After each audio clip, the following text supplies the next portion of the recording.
Bom, boa noite, pessoal, que já está aí nos aguardando. Vamos dar início, então, ao nosso primeiro IntegraFIS acadêmico. A ideia desse evento foi trazer um pouquinho aí dos professores do colegiado de volta aí para o contato com os alunos, né, para iniciar esse processo de retorno às atividades que a Univasf está fazendo aí, né, nesse período. Então, a gente propôs essa ação para trazer esses professores em contato de novo com vocês, alunos, e com todos os outros convidados que estão aí nos assistindo, né? É um prazer recebê-los.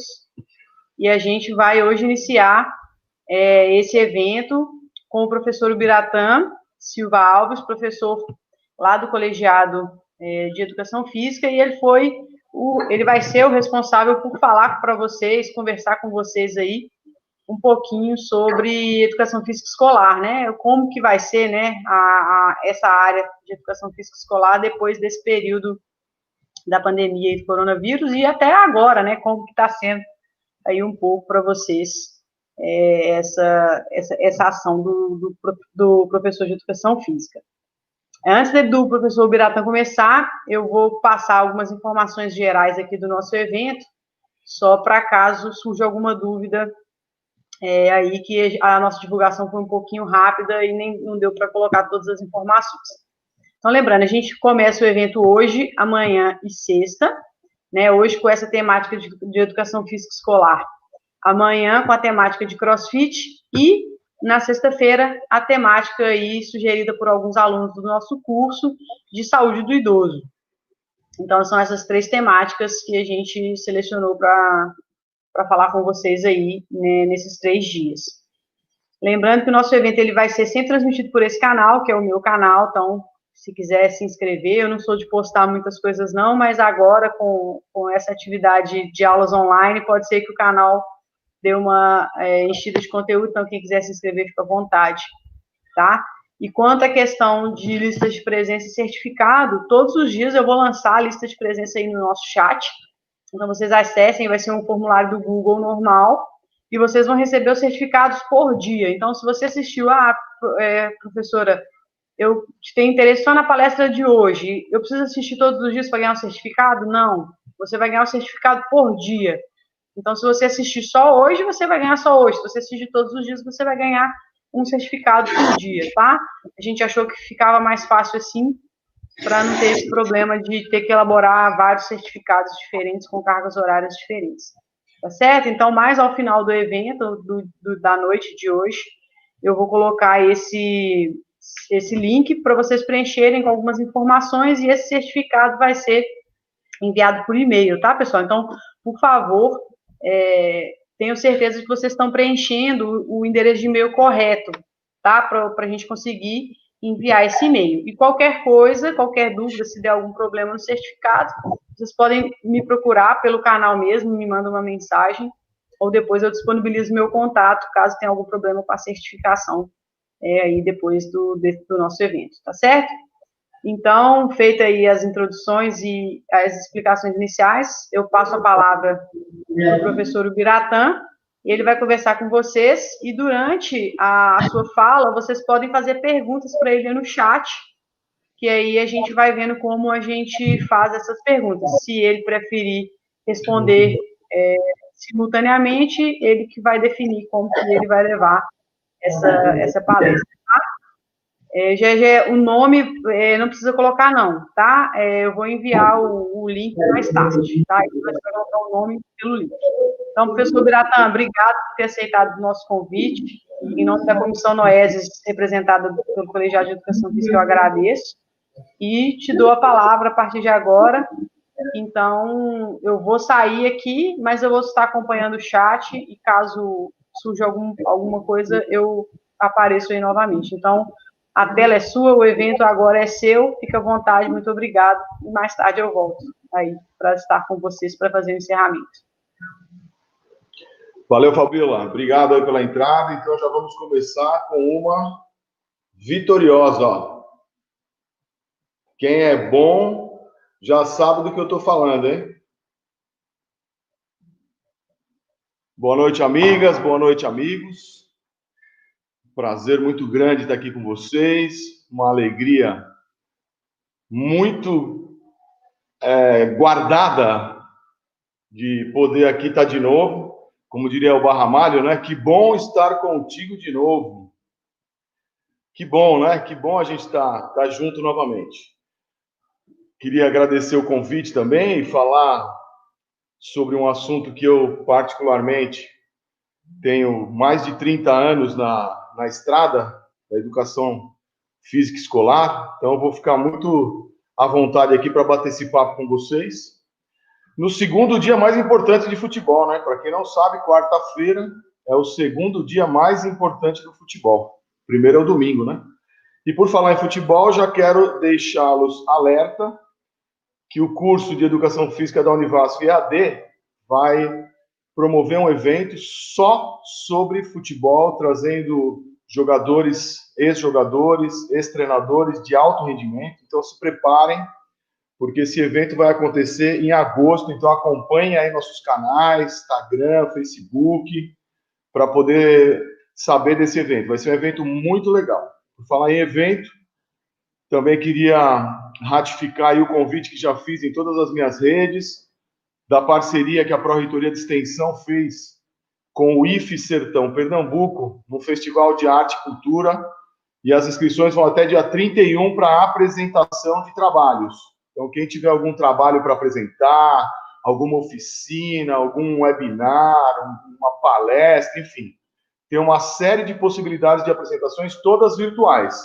Então, gostaria que vocês se atentassem até sexta-feira no site do IFE Sertão, né, ifsertão-pe.edu.br. E aí eu já aproveito e mando um abraço para o meu grande amigo, professor Deranor, pró-reitor de extensão. E também gostaria de cumprimentar, né, fazer uma saudação especial ao nosso reitor, professor Paulo Fagundes, que tem feito um trabalho aí acelerado, diuturnamente trabalhando para que a Univasf realmente não pare. E se eu ficar aqui cumprimentando nominalmente todo mundo, como eu estou vendo aqui, todos entrando com o nome, que eu conheço todos, minhas saudações vão para as cidades e começo com uma saudação internacional. Muito feliz de ver a nossa colega, essa eu tenho que citar, né, Mariana, que também vai falar aqui nesse evento, que está em Vancouver, um grande beijo. Pessoal de São Paulo, capital, Diadema, São Bernardo, Serra Negra, São José dos Campos, Avaré, nossa grande Avaré, com o professor Sérgio Lex, Rio de Janeiro, em Alagoas, cumprimentar o pessoal de Arapiraca, Delmiro Gouveia, Paraná, pessoal de Cornélio Procópio, Londrina, nossa querida Bahia, Juazeiro, Campo Formoso, Capim Grosso, Piritiba, Pernambuco, Caboró, Floresta, Trindade, Oricuri, e a minha querida Petrolina, que me recebeu aí de braços abertos. Se eu esqueci de alguma cidade, coloca no chat, que eu já vou anunciar aqui a minha saudação e a minha recepção de braços abertos. Muito bem, vamos à conversa de hoje, né? Vou fazer algumas reflexões, algumas provocações e algumas proposições em tempos de pandemia, né? Um tempo extremamente ímpar. Bodocó, boa, professora Maria, obrigado, Bodocó. E esse momento é um momento muito especial, até porque a gente não sabe como será. Então, qualquer proposição, e algumas eu vou fazer, serão meras especulações a partir de experiências, de leituras e de conversas. Mas, na verdade, a gente não sabe exatamente como vai acontecer uma possível volta, se é que vai acontecer da maneira como a gente está pensando, né? Até porque eu sinto que a educação física escolar foi a que mais sofreu com esse isolamento. As aulas de educação física escolar, no que tange a questão da presencialidade, ela é algo fundamental para a operação na escola. Então, eu acho que a educação física foi a área dentro da escola que mais sofreu com esse afastamento, né, esse isolamento social. Aliás, outra área também que sofreu bastante, mas aí ela teve um privilégio, eu vou citar a área de artes, né? Acho que a área de artes ela teve uma possibilidade bem diferente da educação física, né? Através de suas produções, de confecções artísticas, de produções culturais. Eu acho que a área de artes teve uma ação bacana nesse momento de afastamento. Aliás, vale ressaltar que as duas áreas, né, educação física e artes, são as áreas mais caras, que custam mais para uma escola. Então, as disciplinas de arte e de educação física são aquelas que, em questões de espaço e material, elas têm um custo muito alto para a escola. E aí eu faço uma primeira provocação, né?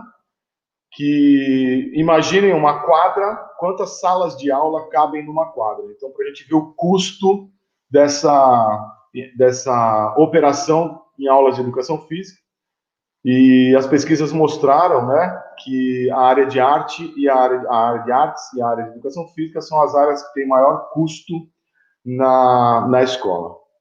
Só um relato, né? Bom, eu vi nesse período de isolamento muitos professores de arte propondo tarefas, atividades que necessitavam de criatividade, construções artísticas, culturais, onde era possível que os pais ajudassem e fizessem junto, né? Tipo pintura, origami, quebra-cabeça, teatrinhos, coreografias. E viva o TikTok, né? O que se usou desse TikTok nesse momento de pandemia foi algo maluco, né? A área de educação física, penso que teve mais dificuldade em atuar em tempos de isolamento no modo virtual, né? Olha o cenário. Vamos pensar um cenário aqui, utópico.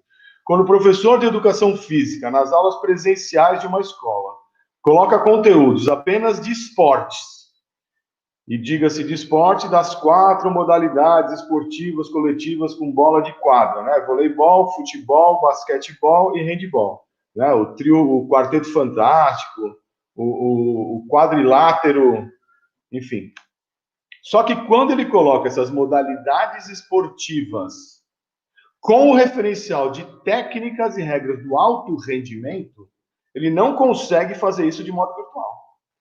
Eu não consigo dar uma aula com técnicas de alguma modalidade esportiva de modo virtual. Olha que coisa complicada, né? Então, o professor que trabalhava com esse referencial nas aulas presenciais teve problemas no modo virtual.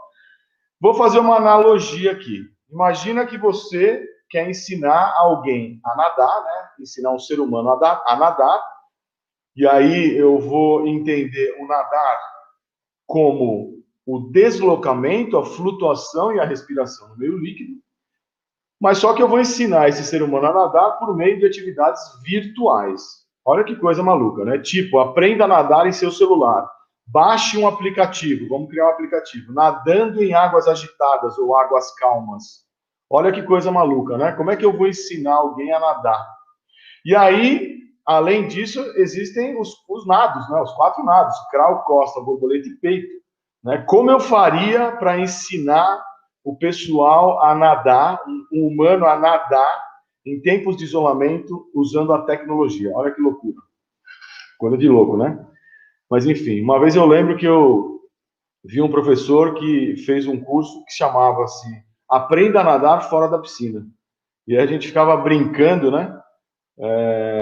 Nessa questão da seguinte maneira, né? Bom, quem fez o curso e não sabia nadar, terá coragem de entrar na piscina e nadar? Ele fez um negócio muito legal, né? Com extensores, elásticos, banco sueco, um negócio bem incrementado, mas como é que eu vou aprender a nadar fora da piscina, né? Então, olha só que loucura o isolamento social quando se pensa em atividades no meio líquido, né? Bom, mas vamos voltar para a escola, né?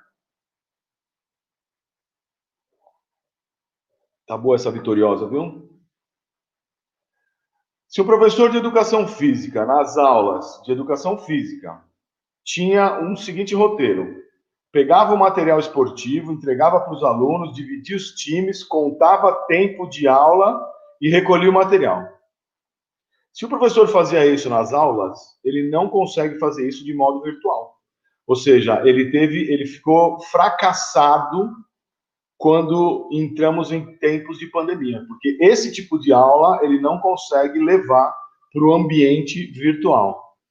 Quem iria tirar o para o ímpar para escolher os times? Olha, quem está no computador 4 tira para o ímpar com quem está no computador 12, e aí vamos fazer a escolha das equipes nesse momento de afastamento, não dá.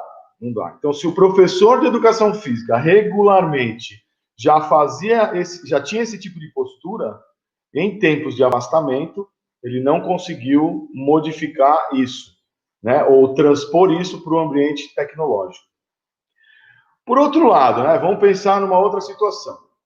O professor vai propor leituras para os alunos em tempos de isolamento, né? Aquelas leituras extremamente importantes para a vida de um aluno da educação básica. Por exemplo, a história dos Jogos Olímpicos, né? Os países participantes das Copas do Mundo de Futebol, as regras das modalidades esportivas, enfim. Se ele propuser esse tipo de leitura, eu acredito que ele não vai obter sucesso, né? Porque para um aluno, em tempo de isolamento, para ele fazer algum tipo de atividade, essa atividade tem que ser muito, mas muito atrativa. Se essa atividade não for atrativa, ele não vai fazer.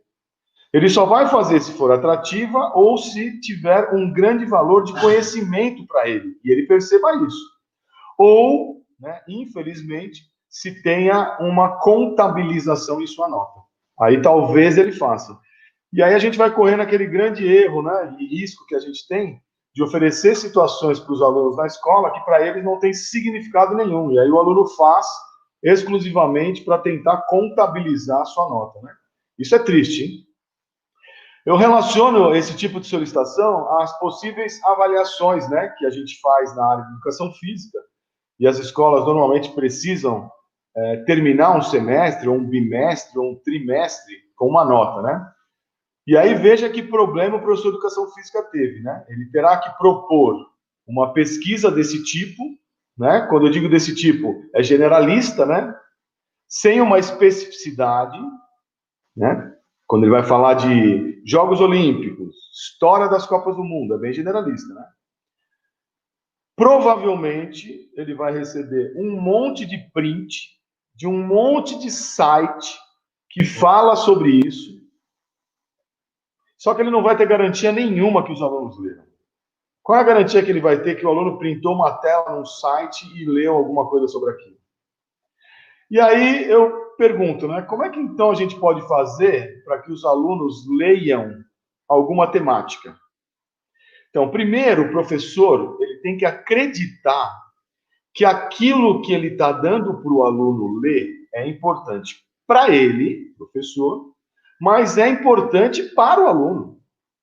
Se ele der alguma leitura para o aluno e nem ele acredita que aquilo é importante, o aluno também não vai acreditar que aquilo é importante. Quando acontecem essas leituras, vamos dizer assim, no sentido de cumprimento de algum tipo de atividade, desculpem, eu vou intitular o aluno como sendo tarefeiro, né, cumpridor de tarefa, que vão fazer o mínimo possível para obter a mínima pontuação para aprovação. E tudo sem significado. Né? Ele não vai ter nenhum tipo de transformação pessoal, principalmente, né? Essa informação que ele teve contato, ele não vai a incorporar e, portanto, não vai ter mudança no seu referencial de vida. E ele vai simplesmente cumprir a tarefa, ou seja, a informação serviu exclusivamente para cumprimento da própria tarefa. Olha que triste, né? É complicado isso porque a gente precisa repensar em tudo aquilo que a gente oferece para os alunos para que realmente tenha significado para o aluno. Muitas vezes a gente vê significado para nós, mas para o aluno, infelizmente, a gente não consegue ver, até porque não tem mesmo, né? É um problema muito sério. Bom, ainda vamos para uma segunda provocação, né? Ainda vemos que a educação física, em grande parte das escolas, tem essa pontuação, que seja em número ou letras, né? Gerada por algum instrumento que ainda é obscuro. O tipo de avaliação na educação física escolar ainda, a meu ver, é muito obscuro. A avaliação da educação física escolar é um campo muito mal resolvido. É um campo extremamente fértil para discussões, é um campo extremamente fértil para produzir algum tipo de proposta, porque a avaliação da educação física escolar é um grande nó da nossa área, principalmente se tratando da escola, né? Bom, de modo geral, os alunos em tempo de isolamento estiveram com seus aparelhos tecnológicos, né, predominantemente celulares, disponíveis a maior parte do dia. Até porque os pais e os responsáveis cediam a esse desejo dos alunos para poder ter um pouco mais de sossego, né? Esse é o cenário que eu mapeei aí em várias conversas com pessoas, famílias, nesse momento de pandemia, né? E a gente viu que os próprios pais se renderam ao uso desses aparelhos. E aí, seria hipócrita dos pais, por parte dos pais, pedir para os filhos não usarem o aparelho que ele está usando, né? Então, olha que loucura, né? Então, eu impediria meu filho de usar um aparelho, só que eu estou usando. E aí, esse tempo de afastamento social, de isolamento social, perdão, esses aparelhos estiveram fortemente juntos, grudados aos humanos, né? Às pessoas. Vejam a quantidade de aparelhos que foram vendidos. Vejam quantos colegas de vocês, ou até mesmo você, trocou de aparelho celular nesse momento de pandemia. Bom, os pais tiveram que adotar posturas que antes eram tomadas pelos professores. Olha que coisa maluca. Ou seja, propor regras e, principalmente, cumprir as regras. Quem faz o cumprimento das regras de uso, por exemplo, do aparelho celular? Tem que ser as pessoas envolvidas, né? No caso, o pai, a mãe, o filho. E quem fazia esse cumprimento da regra na escola? O professor. Então, olha só, o professor fazia determinada regra relacionada ao uso do aparelho celular. E essa regra passou a ser estabelecida pelos pais. E os pais que tiveram que estabelecer quanto e onde os alunos poderiam usar esse celular. Mas parece que houve uma distância, né, entre o estabelecimento das regras e o cumprimento dessas regras, né? E eu penso que na maioria dos casos as crianças venceram os pais e aí as regras foram quebradas. E um parênteses aqui, né? Estou vendo aqui no chat uma colocação muito importante, né? Muitas escolas ofereceram atividades por meio virtual, né? O que eu acho bacana, muito legal. Só que a escola também tem que se atentar que não atendeu a todos os alunos. Infelizmente, não são todos os alunos que têm ou terão acesso a essa aula. Portanto, é importante que, sem desmerecer quem tem o aparelho, eu acho que a gente também tem que pensar em quem tem o aparelho, mas também temos que pensar em quem não tem o aparelho. Então, cada vez que se voltou às aulas, deve se voltar sim, no momento, no uso das tecnologias, sem dúvida nenhuma. Eu sou radicalmente a favor da volta às aulas. Só que tem que se atentar para quem tem a possibilidade de ter essas aulas por meio virtual. E também para as pessoas, para os alunos que não têm essa possibilidade. Então tem que dar conta de ambos. Só que um não pode invalidar o outro. Não é porque todo mundo não tem celular que ninguém pode fazer. Ou também, não é porque todo mundo tem celular que pode não ser feito também. Então, tem que se pensar que, na ausência da possibilidade de ter algo excelente, a gente não pode se privar de ter algo bom.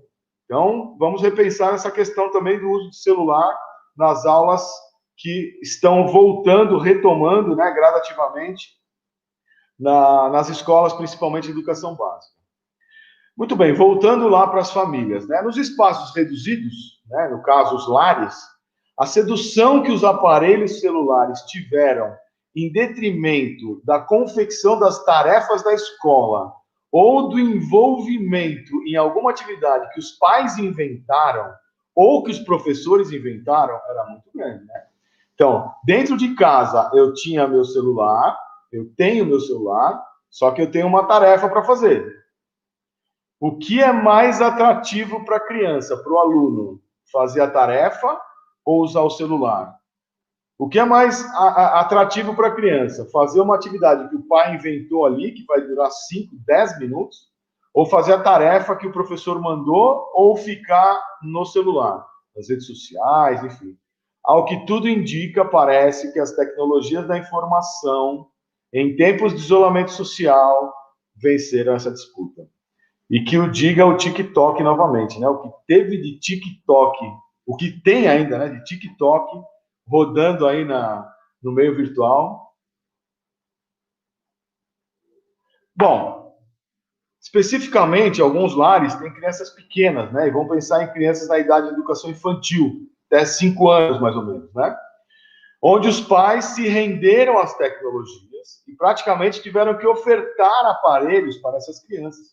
Até porque, em grande parte do tempo, os próprios pais estavam com os aparelhos, né? Como eu disse. Muitos desses pais já compraram aparelhos para filhos com menos de 5 anos. Em nenhum momento vocês vão ouvir do meu discurso se isso é bom ou ruim. Eu estou apenas levantando um dado, né? Muitos pais já presentearam seus filhos menores de 5 anos com aparelhos celulares. E aí eu faço uma reflexão, né? Se por um lado o contato precoce com essas tecnologias da informação é muito importante, extremamente importante, por outro lado, na minha opinião, o afastamento físico que o uso dessas tecnologias promove, principalmente dentro da própria casa, a meu ver, não é tão bom. Então, precisa tomar muito cuidado com isso, né? Porque ainda que a conexão provoque e promova vários tipos de relacionamentos, há um distanciamento físico com as próprias pessoas que vivem nos mesmos lares. Né? Olha que coisa maluca. Eu acredito que a educação física, a educação infantil, foi a que mais sofreu no que tange as atividades em tempos de isolamento. Eu vi vários colegas que dão aula na educação, no ensino fundamental, principalmente no ensino fundamental 1, fazendo várias atividades super interessantes, desafios, construções de equipamentos, de jogos, enfim. Só que a educação infantil é complicado, né? Porque a relação entre o professor e a criança, quando acontece de modo presencial, tendo a possibilidade de uma intervenção verbal, um olhar, um toque físico, um sorriso, um abraço, com certeza ela se torna muito mais eficiente, né? E a relação do professor na educação infantil, ela é muito próxima na questão do contato físico. E esse distanciamento, né, nas propostas de educação física para essa faixa de idade, necessitavam, via de regra, de um terceiro sujeito. Né? Então, o professor poderia até organizar as atividades, mas para que uma criança menor de 5 anos tivesse que fazer a operação daquela tarefa, daquela proposta, daquela atividade, daquele desafio, seja lá qual fosse a proposta, teria que ter um adulto na mediação. Né? Porque a relação da criança com o professor era mediada pela tecnologia, mas a operação prática tinha que ser mediada por um adulto. Né? E eu vi muitos colegas fazendo muitas atividades interessantíssimas, né? Ainda que pontuais na educação infantil, mas muito interessantes.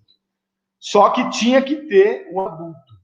E o adulto, normalmente, pai, mãe, avó, tio, que talvez não tinha, né, o tempo disponível, ou principalmente a relação de paciência mesmo, né, de entender o processo.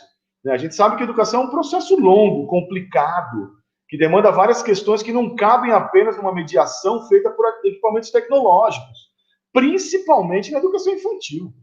Né? Eu não consigo imaginar a nossa sociedade tendo, em algum dia, curso de educação infantil em EAD. Eu, não consigo imaginar essa situação. A menos que tivesse um tutor em cada residência, né? Em cada lar, em cada acompanhante com crianças. Mas, enfim. E o que se vê em grande parte dos lares são seus habitantes em currais, assim eu vou chamar. Um na sala, um no quarto, um na cozinha, no banheiro, cada um com o seu aparelho. Muito próximo virtualmente de várias pessoas, conhecendo jogos, vídeos, sites, aplicativos, mas muito distante dos olhos dos familiares de dentro do seu próprio lar. Ou seja, numa mesma casa, várias pessoas conectadas com outras de outros lares, mas desconectadas daquela que estavam, que estão sobre o mesmo teto. Olha que coisa maluca que tem acontecido em tempos de pandemia, né? Eu acho que esse evento de lares divididos em currais impediu que cada um desse lar pudesse se conhecer melhor e conhecer melhor os seus familiares, ou seja, um filho teria uma oportunidade enorme de conhecer melhor seu pai, sua mãe e vice-versa. A mãe teria uma oportunidade ímpar de conhecer melhor o seu pai, sua mãe. Eu acho que muitas famílias perderam essas oportunidades por conta da concorrência com as tecnologias da informação. Eu acho que nesse cenário nós também perdemos a disputa para as tecnologias da informação. E os idosos, né? Os idosos também formam um grupo de pessoas que, por conta da idade, demoraram mais tempo das suas vidas para ter contato com essas tecnologias, em especial os aparelhos celulares e computadores, né? Sem colocar em pauta idosos que ficam em lares, em abrigos, em casas de repouso, mas idosos que ficam dentro das próprias residências, dentro daqueles lares. Em tempos de isolamento social, os mais jovens das famílias que tinham esses idosos em casa, eles perderam, mas ainda dá tempo, uma enorme oportunidade de ajudar e de aproximar esses idosos desses aparelhos tecnológicos, oferecendo conhecimento, municiando de informação para o bom uso. Olha que coisa maravilhosa, um neto poder ajudar, ensinar o seu avô a mexer num aparelho celular, a acessar a internet no computador, a ligar uma máquina, ou a sua avó. Olha que oportunidade ímpar que os jovens tiveram e ainda têm para aproximação com os idosos, para fazer com que eles tenham um contato mais íntimo com o mundo virtual, né? Com o mundo da tecnologia da informação. Eu não sou contra a tecnologia da informação, né? Muito pelo contrário, aliás. Até porque a gente só está aqui por conta dessas tecnologias, né? Nós só estamos aqui conversando agora, nesse momento, por conta das tecnologias. Mas as famílias em tempo de isolamento, a meu ver, perderam e ainda perdem grandes oportunidades de aproximação com os seus entes, de conhecer suas histórias, seus medos, seus desejos, seus anseios, seus potenciais, seus amores, seus desamores, suas promessas, suas ideias, seus ideais, em detrimento das tecnologias da informação, que deixa os seres humanos muitas vezes passivos, né? Apenas receptor. Ainda que haja, volto a dizer, muita interação nas redes sociais, aplicativos, a interação física com os habitantes de um mesmo lar, a meu ver, estiveram e ainda estão extremamente esvaziadas. Também não estou aqui querendo dizer que os pais deveriam, de certa forma, impor aos seus filhos uma vivência daquilo que eles viveram, né? Como é muito comum ouvir.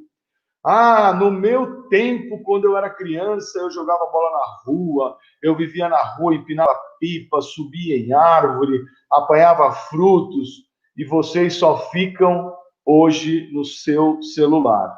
Ressalto, né, que a criança fica no celular que o pai deu, né? O presente foi dado pelo próprio pai. O problema é que esse tempo que alguns pais falam não vai voltar mais, né? Esse tempo que as crianças, quando ele foi criança, ficava na rua, não existe mais e não vai existir mais. Em grande parte da sociedade isso não existe mais, né? Vou roubar aqui as palavras de Norbert Elias, que ele diz que a sociedade só caminha para frente, a sociedade não volta mais, não há retrocesso. Essa história, no meu tempo, não é real, não vai mais acontecer, nunca vai voltar. Quando você falar no meu tempo, você tem que falar daqui 10 anos, daqui 20 anos, porque para trás não vai mais voltar. E outra coisa, né, que é importante, não só os professores, alunos, direção estavam preparados para enfrentar esse momento de pandemia, mas os pais também não estavam preparados, né? Ninguém foi lá e mostrou para os pais, fez algum tipo de tutorial de como seria enfrentar esse enorme tempo de contato com seus filhos e entes, né? Como era a rotina de grande parte das famílias, né? Antes do isolamento? Os pais e mães, muitas vezes, em grande parte, trabalhavam, tinham um contato diário reduzido com os seus filhos. Só nos finais de semana, às vezes, era um pouco aumentado. E ninguém os preparou para aumentar esse tempo de contato diário, até porque o tempo que a criança estava na escola não está mais, está em casa, né? E aí eu vi muitos colegas professores dizendo por aí, né, a palavra de ordem, que estão se reinventando na sua docência, através principalmente de vídeos e outras produções, em grande parte mediada pelas tecnologias da informação. O problema é que a concorrência com a qualidade de vídeos que se tem no YouTube, Instagram, Facebook e outras mídias sociais é desleal. Eu vi vários vídeos de colegas, né, fazendo assim malabarismos homéricos para mostrar alguma coisa, alguma atividade, etc. Daí a gente entra no YouTube e pega lá a mesma atividade com uma produção enorme, com som, luz, etc. Quer dizer, é desleal, né? O professor tem que concorrer, fazer uma concorrência das suas produções com as produções que a gente vê nas redes sociais, né? O professor, em sua casa, com seus recursos tecnológicos limitados, fez vídeos modestos, né? Em contrapartida dessas altas produções que a gente vê nas mídias sociais. E aí eu faço mais uma provocação, né? O aluno, em casa, com seu celular ou notebook, ele vai preferir assistir aos vídeos das mídias sociais, por conta da qualidade técnica, ainda que o vídeo dos professores, com certeza, tenha uma qualidade acadêmica muito maior. Eu não tenho dúvida que o esforço que o professor fez para apresentar para o aluno algum tipo de conhecimento foi enorme. Só que a concorrência que ele tem na qualidade técnica da produção do vídeo com aqueles que existem nas mídias sociais, acho que foi complicado e desleal, né? E toda essa reinvenção, será que ela vai ser aproveitada, numa possível volta à normalidade? E aí eu vou conceituar o que eu estou chamando de normalidade. Eu vou chamar de volta à normalidade o surgimento de algum mecanismo onde ninguém mais correrá risco de ser contaminado com o coronavírus. Tal qual ocorreu em outras pandemias, né? Eu busquei algumas aqui na história, né? Tivemos a peste de Justiniano, gripe suína, peste negra, gripe russa, gripe espanhola, e aí houve, em algum momento, algum mecanismo que cessou a contaminação. Então eu vou chamar de normalidade o momento que estiver cessada a possibilidade de contaminação. E aí eu pergunto, né? Quando as aulas voltarem a ser presenciais em sua totalidade, ou seja, todos os alunos na mesma sala, o que dessas invenções e reinvenções que o professor de educação física fez vai ser aproveitado nas aulas presenciais? As escolas têm se preparado para um possível retorno, né? Eu tenho acompanhado aí na mídia que as escolas têm se preparado, né? E eu vi uma declaração muito bacana de um diretor de uma escola particular de São Paulo. Ele disse que organizou todos os espaços e os materiais para o retorno das atividades presenciais. Desde a entrada, a escola com uma higienização completa, sala de aula, carteira, cadeiras, banheiros, laboratórios, corredores, todos os locais por onde passarão alunos, professores e funcionários foram devidamente preparados, usando todos os protocolos de segurança para poder receber novamente os alunos. Só que o diretor disse uma coisa muito importante, né? Ainda que ele tenha seguido todos os protocolos, eles foram seguidos em nível teórico, sem a presença dos humanos lá dentro da escola. O que será que vai acontecer quando todo esse protocolo teórico receber o humano? Vão ter que fazer outras mudanças, adaptações. E todas essas avaliações só vão poder ser feitas no momento em que os humanos rehabitarem a escola, quando eles povoarem novamente, estiverem presentes. Ninguém sabe como será a reação dos humanos na escola novamente. A gente tem escutado muitas pessoas falar, né? Nada vai ser igual depois da pandemia. Sim, nada vai ser igual depois da pandemia e nada vai ser igual depois de qualquer coisa. Com pandemia ou sem pandemia, nada será igual. Tudo será diferente. As coisas mudam, vão mudar, sempre mudarão. É óbvio, é nulante que as coisas vão mudar depois da pandemia. A questão é quanto vão mudar, como vão mudar e quanto que essa mudança vai interferir nas relações, principalmente dentro do ambiente escolar, né? Bom, quanto à educação física, eu já ouvi de vários gestores, né, alguns gênios, né, geniostores, né, vou dizer assim, dizendo que só poderá trabalhar com esportes individuais e sem material ou equipamento, né? Então eu visualizei nessa fala dos geniostores, eu imagino que o professor de educação física vai chegar na quadra e pedir para as crianças correrem em volta da quadra durante 50 minutos, usando máscara, sem encostar no amigo, e nem tampouco conversar. Eu imagino isso, quando ele pensou.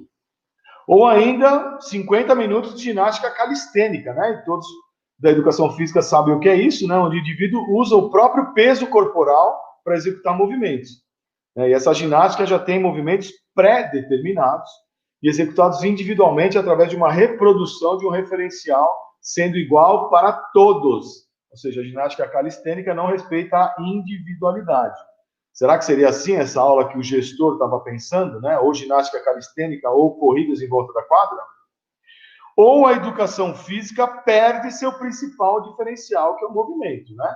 Se a gente partir para uma radicalização nesse momento de volta, a ação motora deixa de existir e nós vamos ficar dentro de uma sala de aula, vou dizer, com moldes tradicionais, né? Carteiras colocadas uma ao lado da outra e lousas. E isso vai favorecer o quê? A imobilidade. E aí o professor vai levantar algumas temáticas teóricas que talvez não tenha nenhum significado para os alunos, né? Tal qual aquela questão que eu levantei no início da minha fala com relação à natação. Então, cuidado, né? Se a gente voltar na educação física e retirar o movimento, ou seja, levar os alunos efetivamente só para o ambiente de sala de aula tradicional, me preocupa bastante quanto a isso, né? Enfim. E os materiais das aulas de educação física ficam guardados em espaços próprios, né? Como é que seria a higienização desses materiais? Toda vez que terminasse uma aula, teria que fazer uma higienização de cada material. Já imaginaram o custo disso? Como seria alto o custo disso? Eu vejo realmente um cenário ruim para a volta às aulas de educação física presenciais, caso ainda exista risco de contaminação. Vou repetir. Eu vejo um cenário ruim se as aulas das escolas voltarem a ser presenciais, mas ainda com risco de contaminação. O cenário para a educação física, eu não vejo um bom cenário neste evento de volta às aulas, ainda com risco de contaminação. Creio que a essência da educação física escolar é o movimento corporal, né? As ações motoras. E a partir das práticas, ou seja, a partir dessas ações motoras, é que o professor vai construir e favorecer a construção de conhecimentos, sejam eles científicos, emocionais, morais, éticos, relacionais, entre outros. Ou seja, eu penso em uma educação física a partir de uma prática para a construção de outros conhecimentos, né? Eu não vejo a educação física escolar sem essa sua essência. Portanto, privar a área da educação física escolar dessa sua essência, ao meu ver, seria muito arriscado. Visto que, historicamente, a área dentro da escola vem perdendo espaços, credibilidade e importância, e que fique claro por conta das nossas próprias posturas, muitas vezes inadequadas, dentro do ambiente escolar. Eu acho que a gente não pode se eximir de parte dessa culpa do fracasso da educação física escolar, historicamente, e perdendo espaços, perdendo número de aulas, perdendo segmentos, enfim. A educação física perdeu, por exemplo, a obrigatoriedade no ensino superior, que foi uma fatia grande de mercado. Então, ela foi perdendo por conta da falta de credibilidade que os próprios professores, infelizmente, né, tinham em suas posturas. Muito bem. Gostaria de mandar um abraço aqui para o professor Diego, acabou de se fazer presente aqui. Um abraço, professor Diego, do Cefis também. Bom, se a volta da educação física escolar tiver na postura de seus maiores protagonistas, que somos nós, né? Nós somos os professores. A manutenção de comportamentos que já existiam antes da pandemia, eu acho que a gente vai perder uma excelente oportunidade de reverter o quadro tão negativo que está instalado na nossa área dentro do ambiente escolar. Então, vou repetir esse pensamento para a gente entender o que eu quis dizer. Eu acho que se a educação física escolar, né, mantiver a mesma postura que tinha antes da pandemia, nós vamos perder uma oportunidade única de reescrever a história da nossa área dentro da escola. Porque essa volta, para nós, ela é fundamental e ela é essencial para que nós, professores, tenhamos uma mudança de comportamento muito grande para realmente mostrar toda a importância e toda a fundamentação que tem a educação física dentro da escola. Nesse retorno, né, às aulas presenciais, olha só que loucura, hein? Nós vamos ter alunos com autoconhecimento no uso de tecnologias que adquiriram nos tempos de isolamento social. E aí, olha, mais um grande concorrente para a volta às aulas. Ou seja, a educação física vai ter, além de tudo, um concorrente chamado tecnologia da informação, com autoconhecimento no seu uso pelos alunos. Então, imagina como as aulas de educação física têm que ser atrativas para que esse uso da tecnologia não faça frente à nossa proposta. Porque senão o que vai acontecer? O aluno vai querer ficar na tecnologia da informação e não vai querer participar das nossas aulas. Olha que coisa maluca. Ou seja, ele ficou 3 meses aprendendo a usar a tecnologia e quando você propuser alguma atividade na sua aula, essa atividade tem que ser muito mais atrativa do que o que ele aprendeu a fazer com o uso da tecnologia. Então, eu acho que a oportunidade que nós temos para mostrar um posicionamento da área quanto à sua importância dentro da escola é talvez única, ímpar. E eu gostaria que a gente não perdesse essa oportunidade. Eu acho que é uma oportunidade para a gente realmente reestruturar, reescrever, realinhar e mostrar quem é essa educação física escolar, né? Qual é a crença que nós temos da educação física escolar. Eu sugiro que no possível retorno da educação física escolar, e aí algumas propostas que eu vou, a partir de agora, tentar levantar, que a gente não utilize esses momentos das aulas para ficar contando como é que foi a experiência no isolamento social, né?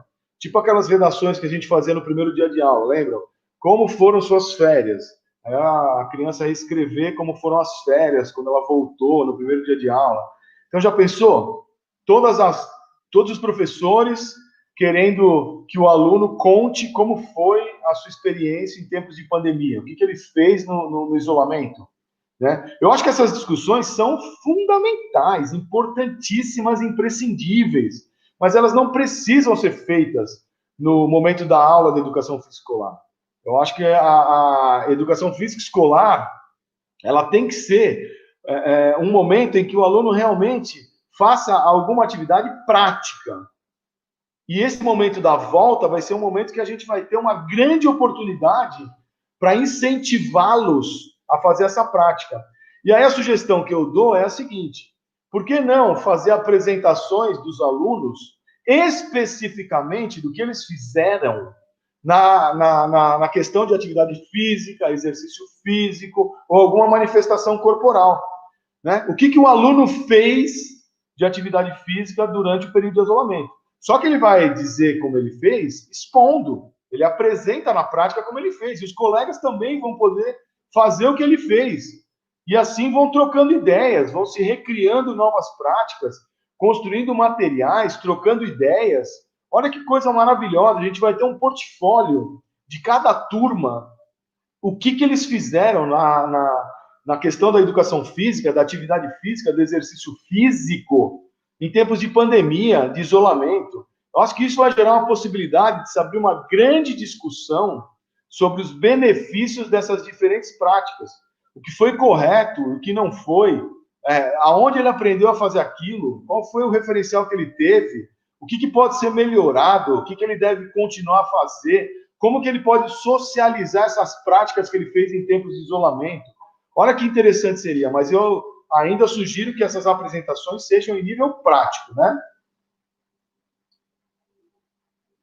eu sugiro também que a nossa área, a escola, faça reflexões com os alunos e com a sociedade de modo geral, de como esses corpos das pessoas foram punidos, e esse punidos entre aspas, pela inatividade, que essa imobilidade originada nos tempos de isolamento social terão altas contas a serem pagas, num futuro não muito distante, principalmente se tratando do instalado sedentarismo e de suas principais consequências, como, por exemplo, obesidade e todas as suas doenças atreladas a esse comportamento.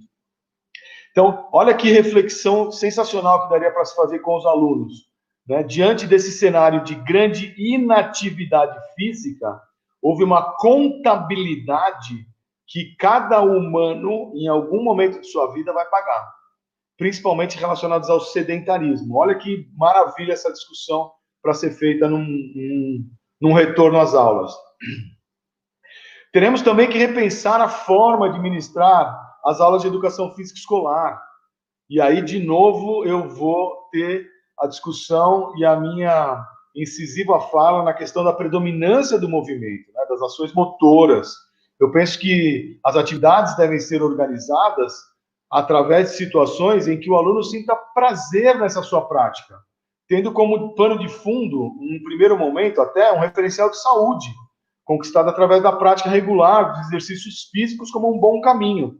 Então, se a gente repensar essa volta com questões relacionadas a práticas em que o aluno sinta prazer, talvez a gente consiga vencer o duelo contra as tecnologias da informação. Outra questão que eu também proponho, vou usar um termo aqui que eu inventei, né, entre aspas, desexclusivizar, vou repetir, desexclusivizar o esporte de alto rendimento como referencial das práticas da educação física escolar. Né? O professor, muitas vezes, ele usa o esporte de alto rendimento como referencial das suas práticas. E aí, ele pode também, se ele desexclusivizar isso, ele vai favorecer uma maior adesão de outros alunos que tenham diferentes condições físicas e motoras. E aí vai favorecer uma participação prática de todos os alunos. E quando eu falo prática, de novo, na questão do movimento. Ou seja, se ele desexclusivizar esse referencial do esporte de alto rendimento, tanto na questão técnica, na questão de movimento gestual, ele pode também favorecer uma maior participação dos alunos, e aí que eles sintam prazer nessa prática. Né? Fomentar discussões no que tange ao entendimento dos benefícios das práticas regulares das atividades físicas, instigando os alunos a levarem essas reflexões para fora da escola, em suas casas, em suas famílias. Importante que o aluno entenda esse benefício da prática, mas que ele também leve essa conversa, essa fala, para os seus familiares, para os seus próximos, para as pessoas que estão ao seu lado, para realmente as pessoas terem essa consciência da importância da prática. Outra situação importante, né? Variar, apresentar diferentes possibilidades de práticas de exercícios físicos, por exemplo, através de esportes pouco convencionais no Brasil. Variações de ginástica, atividades de musculação, dança. Ou seja, apresentar diferentes possibilidades de modo prático. Fazer com que o aluno pratique, que ele tire suas conclusões de gosto ou desgosto. Você oferece uma grande quantidade de possibilidades e o aluno vai ver onde ele se encaixa melhor no sentido de gosto, de prazer. É claro que quanto maior for a diversidade de propostas, maior será a possibilidade dos alunos terem afinidade com alguma delas e assim tornar-se um praticante, um usuário, um humano ativo, para que assim possa contabilizar todos os benefícios que trazem as práticas regulares das atividades físicas, né? Acho que um dos grandes objetivos da educação física escolar, principalmente, é fazer com que o aluno entenda a importância da prática regular, mas principalmente crie o hábito dessa prática. Eu acho que a educação física escolar tem uma responsabilidade enorme no que tange as questões da criação desse hábito, de qualquer prática de atividade física, mas que seja regular, né? Por isso, talvez, fechando aqui minha fala, eu acho que a gente tem uma grande chance nesse retorno, se for cedo ou tarde, enfim, sem pensar em período, mas assim, quando voltar de modo regular, eu acho que a gente vai ter uma grande chance de reestruturar nossa área dentro da escola. Ou então, talvez, numa percepção bastante pessimista, né? Nós vamos ter que esperar uma outra pandemia, um outro isolamento social e talvez se reinventar novamente. Então, espero que a gente aproveite essa oportunidade que teremos agora, num retorno possível das aulas, e que realmente a gente restabeleça essa importância, mostre todo o referencial que temos, melhorar a nossa credibilidade dentro da escola, para a educação física realmente ter um lugar de destaque que merece dentro da escola. Fabíola, encerro a minha fala aqui, estamos aqui à disposição. Professor Bira, muitíssimo obrigado mesmo pela sua fala, pelos comentários, assim, gerou muita discussão até entre os participantes aqui do evento do dia de hoje, então, eu acho que a sua fala foi muito esclarecedora, e, assim, eu percebi, o pessoal fez mais comentários mesmo do que perguntas, né, mas, assim, eu fico pensando, se para a gente que está na universidade, né, já é complicado, porque a gente lida com adulto, né, que a pessoa tem consciência, né, do que é realmente isso que a gente está vivendo hoje. Eu fico pensando como é que é você chegar na escola daqui, não sei quando, né, que isso vai acontecer, falar para o seu aluno de educação física que ele não pode jogar um futebol, né, do jeito que ele jogava antes, que ele não pode abraçar o amigo, que ele não pode fazer um pegador corrente, porque ele não pode dar a mão pro amigo, né? Eu fico pensando isso, que como, né, que a gente vai se reinventar? Eu acho que é a pergunta, pelo menos acho que para os professores de educação física escolar, a pergunta não vou falar do século, né, porque o século ainda falta muito para a gente viver, mas eu acho que como construir a educação física no pós-pandemia, né? Eu acho que essa é a pergunta que todos aí que estão no chat participando devem estar, assim, quebrando a cabeça para tentar responder, né? E eu acho que você deu aí algumas dicas, alguns caminhos, né, para essa resposta, né? Olha, Fabíola e amigos e amigas, antes de mais nada, eu quero mandar 2 abraços especiais aqui, né? Meu amigo Ronaldo, Sonic, sensacional, capoeirista, e falar em capoeirista, meu amigão e irmãozão, Sérgio Cedezão, também. O problema que eu vejo nessa sua fala é o seguinte: essa reinvenção que nós fizemos durante esse tempo de pandemia, talvez não vai ser utilizada pós-pandemia, principalmente na educação física, né? Todo esse cenário que nós criamos, com toda a criatividade, atividades sensacionais. Aliás, eu e o professor Zé Roberto estamos pensando em promover um evento justamente para mostrar como é que foi a educação física nesses tempos de pandemia. Né? O que aconteceu efetivamente? Né? Como é que os professores deram essas aulas? Então, vem mostrar, vem contar como é que foi. Né? Só que quando voltar, não vai ter mais o afastamento, o distanciamento. Então, toda essa suposta reinvenção, eu não vejo possibilidade, assim, de maneira clara, de ser usada. Eu acho que o momento é para repensar a área dentro do ambiente escolar, né? Repensar nos métodos, nos conteúdos, nas posturas, nas ações, nas atividades, aí sim. Mas na nossa área, por exemplo, outras áreas eu já vejo mais fácil, né? Eu estava conversando com o pessoal da administração. Grande parte deles falou, poxa, acabaram meus problemas, reuniões, planejamento, tudo virtual. Mas a nossa área, na escola principalmente, não tem como. Então, acho que essa é uma questão importante. Essa reinvenção, né, esses trabalhos maravilhosos, talvez não vão ser utilizados quando terminar a pandemia, oxalá termine logo. Isso aí, isso com certeza, né? Às vezes você vai usar uma coisa ou outra, uma atividade ou outra, mas realmente o conteúdo todo, né, que você produziu para tentar trazer o seu aluno, né, de volta. Eu fico vendo meus amigos que trabalham com educação física escolar, o trabalho que eles tiveram para elaborar a festa junina, né, que eu acho que um conteúdo que acaba que cai, né, muitas vezes no colo do professor de educação física, é a festa junina, né? E eu vendo meus amigos, assim, se desdobrando para fazer o evento, porque acho que as crianças também gostam muito desse evento, né? E aí, o que eles fizeram esse ano, realmente eles não vão conseguir usar para nada. Assim, para nada assim, né? Vão usar, porque acho que é um crescimento pessoal, né? Mas, assim, foi um trabalho que, para ano que vem, uma coisa ou outra ali vai usar e aí realmente vai ficar de lado, né? Por isso que eu acho que toda essa informação, toda essa criatividade, todas essas ações e atividades têm que ser, de certa forma, guardadas e publicizadas. Porque isso vai ser um grande arcabouço histórico da nossa área, né?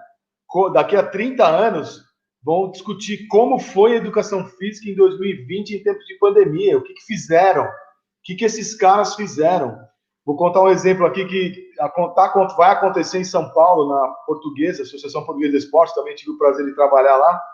Na Portuguesa, você falou de festa junina. A festa junina na Portuguesa era uma festa junina muito tradicional em São Paulo, né? Grande, enorme. E aí, o que eles vão fazer? Uma festa junina drive-thru.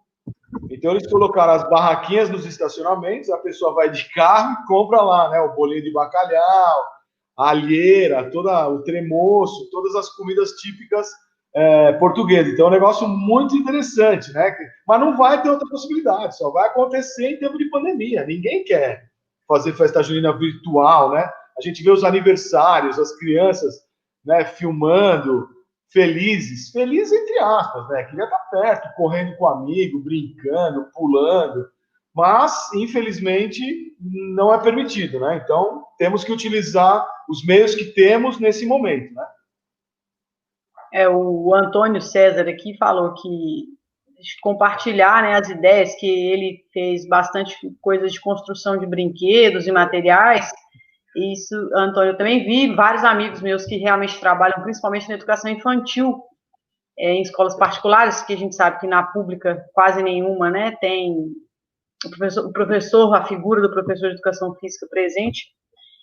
Muitos construíram esses brinquedos e assim, postam vídeo dos alunos, né? Então, os alunos também dão um retorno, e isso realmente pode ser compartilhado, mas quando a gente usa isso depois, você vai usar num determinado período, né? Você não vai usar ao longo do ano, não é um conhecimento que talvez perdure por muito tempo, né? A criança, eu acho que a educação física está ligada à prática corporal, né? Isso, eu acho que não tem jeito a gente desvincular isso, pelo menos eu penso assim, né? A gente vai ter que realmente pensar em outras formas de prática corporal para daqui a 2, 3 meses, né, não, professor? Com certeza, viu? Agora, eu estava até conversando com uma ex-aluna minha hoje à tarde, né? E aí ela, brincando, disse assim: você não me formou para trabalhar em tempos de pandemia. Né? E eu, como odeio fofoca, eu não vou falar que ela é de Pernambuco e chama Milady, ela está aí no chat, com certeza. E aí é um negócio maluco, né? Olha que coisa interessante. Já pensou se a gente tiver uma disciplina na educação física, na graduação? Educação física em tempos de isolamento social? Como planejar as aulas para o tempo? Quer dizer, a gente está numa perspectiva de que vai ter outro isolamento, né? Que venha, se tiver, que seja em outras gerações, né? Porque a nossa já cumpriu aí a tabela, porque realmente não tem como preparar para algo que é imprevisível, né? Até porque quando começou o isolamento, né?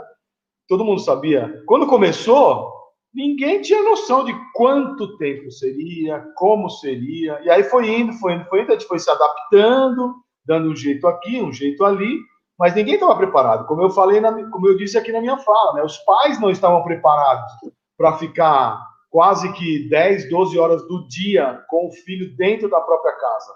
Os pais não estavam preparados, enfim. Então, e como vai preparar os pais? Não tem, né? Vai fazer curso de pandemia, como lidar com seu filho, né? Isso não existe. Então, é uma situação realmente ímpar, complicada, que vai deixar muitos aprendizados, muito legado, mas principalmente eu acho que deve deixar essas produções, né, para a gente publicar mesmo e guardar em livros, escrever artigos, para mostrar como foi feito isso na educação física, principalmente, que eu acho que sofreu demais. Acho que foi a área que mais sofreu nesse tempo de isolamento. Mas é isso, né? Eu acho que assim, né, todos os males vêm para o bem, de alguma forma, isso vai servir para a gente ter que pensar mesmo, né, de como que tudo funciona, do que os professores vinham fazendo antigamente, né, ano passado, né, porque até ano passado tudo era de um jeito, então a partir de quando voltar, as coisas já não vão poder ser igual, então tem que repensar mesmo, né, então a pandemia, apesar dos pesares, apesar de tudo que tem acontecido, né, eu acho que ela traz um ponto para que todos os profissionais de educação física e os professores da educação física escolar repensem, né, sobre o que eles vinham fazendo antes. Então, né, melhorar a capacitação, é sempre buscar, né, criatividade, buscar conhecimento para que a nossa prática seja mais valorizada, né? A gente reclama muito de desvalorização, mas às vezes a gente tem que olhar para o nosso umbigo, né? Às vezes a gente não faz o suficiente para a gente ser valorizado. A gente, né, pessoal, eu estou falando todo mundo, profissional de educação física em geral. Então, eu acho que essa pandemia ela vem para a gente repensar mesmo também na nossa ação, seja no ambiente escolar, né, seja no ambiente profissional aí fora da escola. Eu acho que é mais ou menos isso aí, não é não, professor? Eu acho que como eu disse, né, uma oportunidade ímpar, única, da gente tentar se readequar, readaptar e realmente criar um novo referencial para a nossa área, para a sociedade, né? A sociedade tem um referencial muito ruim da nossa área, né? Infelizmente. E a gente tem muita culpa nisso, né? Eu acho que tem que ficar claro é que grande parte da culpa é nossa, dos profissionais de educação física, em todas as áreas. Então, acho que é uma oportunidade que a gente não deve perder, né? Principalmente no ambiente escolar. Eu acho que de todas as áreas, a educação física escolar, eu acho que é a que mais perdeu, né? Não em termos de isolamento, mas eu digo de credibilidade, de condições de trabalho, remuneração, né? A educação física foi se reinventando, foi criando novas possibilidades de intervenção, além da escola, e a escola foi, infelizmente, a escola que eu digo, a educação física escolar, foi ficando para trás, né? Foi perdendo espaço, foi perdendo credibilidade, foi perdendo apoio, e aí a gente tem muita culpa nisso. Por isso que eu acho que nessa volta a gente tem assim uma chance de ouro, né, de fincar o pé na escola e mostrar sim que somos importantes, que estamos em pé de igualdade com todas as outras áreas, que a nossa área requer uma formação extremamente técnica, né, importantíssimo que se saiba disso, e aí sim a gente, vamos dizer assim, recuperar essa credibilidade perdida no ambiente escolar. É isso. Pessoal, agradeço aí a participação de todos. Como combinado já com o professor Beratã, a gente não ia passar muito aí de 1h20, né, 1h30, então nós já chegamos a 1h10 de transmissão, sendo que o professor aí falou grande parte, então a gente agradece mesmo, agradece todos que interagiram no chat. Vi aí que tem muitos ex-alunos seu, Bira, no chat aí, pessoal de São Paulo aí, assim, participando ativamente no chat, e a maioria, muitos profissionais, né, então, que engrandece a nossa discussão, e a gente mostra que tudo é válido nesse momento, né, para a gente interagir, para criar esses laços. Então, eu agradeço de novo, professor, por ter aceito o convite, e faço o convite para aqueles que assistiram hoje voltar nos próximos dias. Sei que são temas que não são, às vezes, da área de vocês, mas é um espaço que a gente tem aí para discutir exatamente isso, né? Não só a educação física escolar vai ter esse momento aí de repensar a prática. Então, eu convido todo mundo para voltar amanhã. Quem não assinou a lista de presença, assine, ainda dá tempo. Vou postar mais uma vez aqui nos comentários, para que vocês possam receber o certificado do dia de hoje, tá? Então, voltem amanhã. Muito obrigado novamente pela participação. Professor, um abraço. Se você estiver disponível, amanhã participe aí com a gente na palestra, no evento com o professor Diógenes e o professor Ciro Souto, sobre um pouco de crossfit aí para a gente. E, pessoal, fique bastante atento aí, porque a gente está organizando bastante eventos acadêmicos. Então, fique atento para poder participar. Eu acho que é um momento, a professora Fabíola falou uma situação que eu acho que é importante, né? A gente, a todo momento, tem que estar participando de eventos, né? Construindo a nossa formação, que é eterna. Toda hora temos que estar atentos ao que está acontecendo, ver junto. Então, assim, aproveitem aí a Univasf. Nós estamos promovendo muito evento, né? Todos os eventos sempre gratuitos. Eu sempre disponibilizo nas minhas redes sociais a inscrição. Então, assim, aproveite essa oportunidade para conhecer novas pessoas, conhecer novas discussões, e aproveite este evento que começa hoje, que vão ter mais 2 dias, né? Amanhã e sexta, com 2 discussões muito interessantes também, com certeza estarei presente. Então, quero desejar aí a todos um feliz fim de noite, um grande beijo, um grande abraço, e estou à disposição de vocês aí nas minhas redes sociais, e-mail, WhatsApp, podem me procurar à vontade aí. Valeu? Obrigado. Pessoal, alguém perguntou se amanhã é no mesmo link, é no mesmo canal, tá? Já tem lá os links para os dias. O vídeo a transmissão será feita nesse canal mesmo, e já tem lá direitinho o vídeo do dia de amanhã. É só procurar no meu canal aqui do YouTube, tá certo? Mas qualquer coisa, procura o professor Bira, pode me procurar também, que eu passo o link de amanhã. Então, pessoal, um abraço, muito obrigado, nos vemos amanhã às 19h. Tchau, tchau.